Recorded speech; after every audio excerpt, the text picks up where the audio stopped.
Once you've registered for self-assessment, you can fill in your tax return. In Section 3, Tailor Your Return, we ask if your self-employed income is more than £1,000. You may need to answer yes, even if your income is £1,000 or less. For example, if you want to pay voluntary Class 2 national insurance.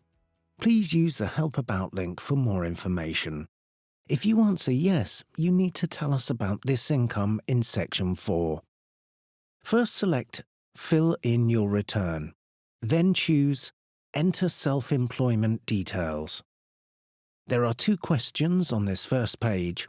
The first asks if your annual turnover is above the VAT threshold. We then ask if you have a transition profit or loss to declare, because you are affected by basis period reform. You can find out more about this in our video, Get Help with Basis Period Reform, moving to the new tax year basis. If you answer yes to either of the questions on this page, you'll need to give a more detailed breakdown of your self-employed accounts. If it's no to both questions, you're given this simpler version of the self-employment section. You'll need to tick anything on this list that applies to you. On page 2, tell us the name of your business and what you do. It's important to let us know if you started or stopped being self-employed during the year. Enter the dates here.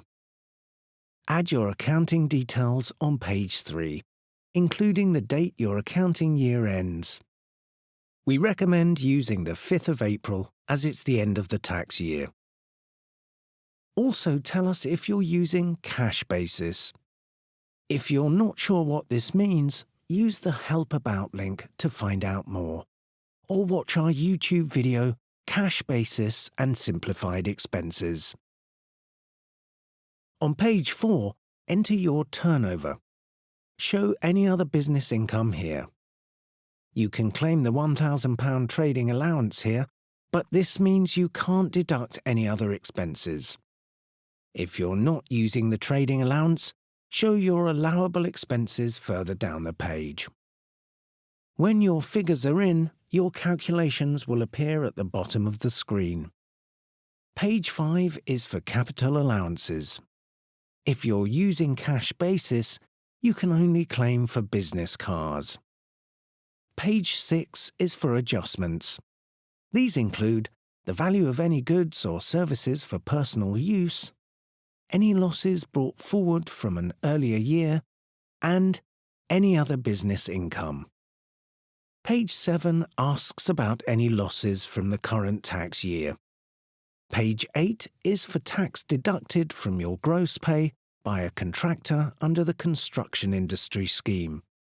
If you're not in the scheme, leave this box blank. On page 9, tell us about your Class 4 national insurance contributions. Use the Other Information box to tell us about anything you feel is needed to support your entries. And then you'll see a summary page, so you can check everything. You can find out more about self-assessment on gov.uk and in our other videos on YouTube.